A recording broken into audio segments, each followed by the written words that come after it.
দেশি CID episode 2। Hello স্যাডি, আমার নাম মায়াবতী। আমি আমার মেয়েকে বিচারা পাইতাছি না। কি হয়েছে ম্যাম? আমার মেয়ে হারিয়ে গেছে গা। অভিজিৎ, মেয়ের ডিটেলস নো, মেয়ের মায়ের ডিটেলস নো, সাথে মায়ের নাম্বারটা হলো। ঠিক আছে স্যার, ডিটেলস গুলো নিতেছি। ম্যাম, আপনার নাম কি? আমার নাম মায়াবতী। আপনার মায়ের নাম কি? এঞ্জেল লাইলা। স্যার, এটা কি লাইলার বোন মায়াবতী? এত কিছু জানি না, তোমার লাভ নাই। যেটা বলছি তুমি সেটা করো। না স্যার, মায়াবতী বোন লাইলা না, লাইলা হইলো আমার মেয়ে।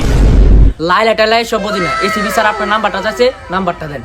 লেখেন নাম্বার 017। এই নাম্বার ফোন দিলে আমাকে পাইবেন। এটা কি নাম্বার করলেন নাকি টিকটকের ডায়লগ করলেন? জানবো আমার মেয়ে কেন দেন, আমার একটা মাত্র মেয়ে, ওরে স্যার আমি বাঁচতাম না। আচ্ছা ম্যাম, আপনার মেয়ে কখন থেকে পান না? সবগুলো ডিটেলস দেন আমাকে। রাত্রে ঘুমাতে গেছিলাম, সকালে উঠে আমার মেয়ে নাই। স্যার, এটা মনে হয় প্রেমের কেস।